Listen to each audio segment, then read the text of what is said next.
We have another great guest in studio here. Gina Blanchard-Reed, Director of Turning Pointe, joins us in studio. Good to see you, Gina. Thanks for coming in. Oh, you're welcome. Thanks for having me. I appreciate it very much, and all the great things that Turning Pointe does for victims of domestic violence, including women, children, men, and even animals, pets, and doing it since 2000. One of the largest domestic violence shelters in the state of Washington, right? That's right. We're second largest. Wow, that's fantastic. And all the people that you've helped. And it's interesting, too, because people might be thinking, well, why pets? But pets can be, I mean, anybody who's gone through any type of a relationship knows how contentious things can get with pets. And even if a couple splits up, let alone, has violence involved in abuse and things like that, the pets can really kind of be a pivotal component, right, of the relationship, and That's a lot of right. people may stay in a bad situation because of them. That's right, and it can be used as leverage to keep people in their situation. So the fact that we will house pets and bring them, and then we work with Concern for Animals, who will help us with vaccinations.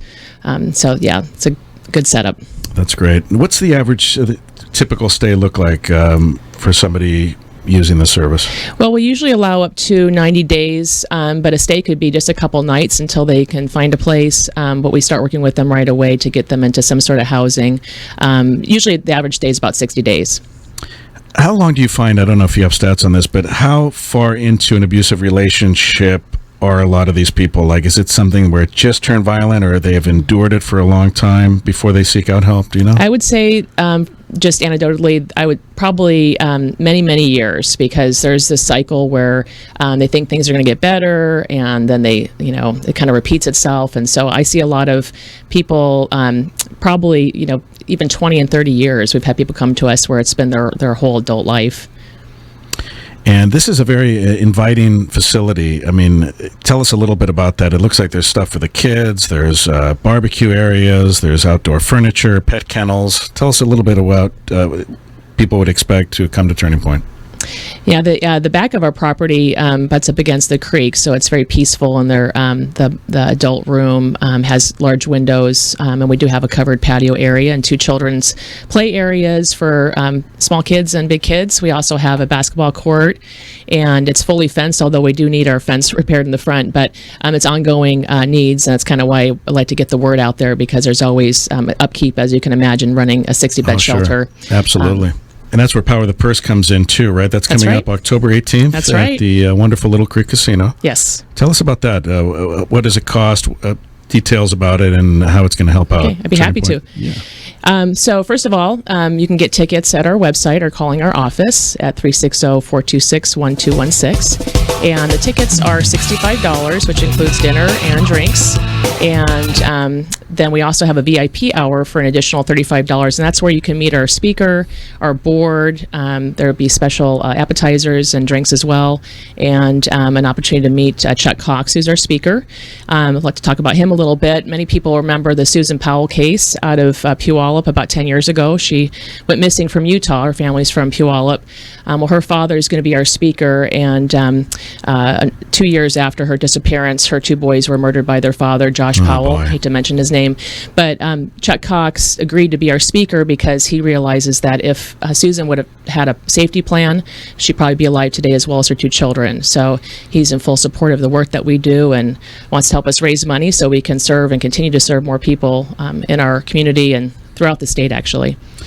And what are some of the first things people should do when they're involved in an abusive relationship? I know, sadly, there's a lot of shame sometimes involved.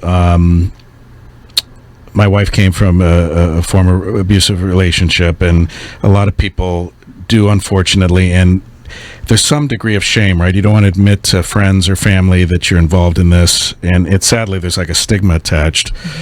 But what are some of the first steps someone should take before it gets out of control and could lead, as we just discussed, to someone's death?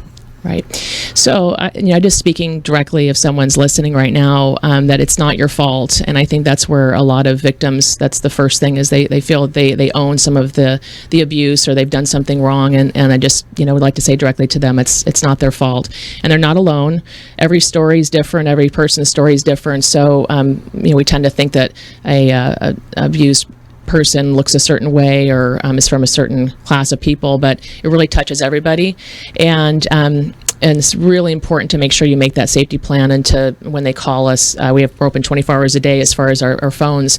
And it may take weeks to be able to make a safe exit plan. It's the most lethal time is when a person tries to leave a situation. So it's important to make sure you have your resources and a plan in place before doing that.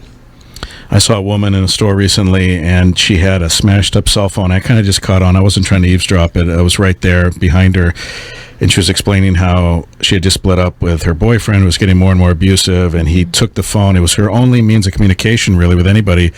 Threw it against a wall, and the thing was just destroyed. And just the stress she was under, trying to get a new phone, and she had a baby with her, and it's heartbreaking to see the scenarios that so many people endure. Right. Well, we do have, even if you're not staying at our shelter, we have outside services, support groups, classes. We can help with cell phones.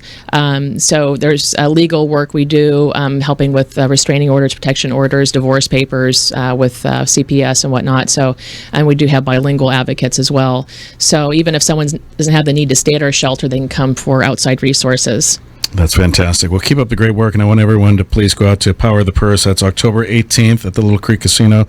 Dinner and auction 6 p.m. to 8:30. Dinner ticket $65, dinner and wine, and the VIP social hour is between 5 and 6, and those tickets are $100 with dinner, wine, cocktail, appetizers, the whole 9 yards, and opportunity to buy it now on some silent auction items. So that's great. How many events like this do you have every year? We only do one a year. Wow. It does take a lot of work, Yeah. and so it's going to be a great event. But yeah, we just do it once a year, so this is the time to come out and support us. And I just want to make sure that men know they're invited. I had a few men say, well, it's Power of the Purse. That's just a symbol for, we will have some purses there, and we have some great live auction items as well. So, but it's an event for everybody that wants to come support us.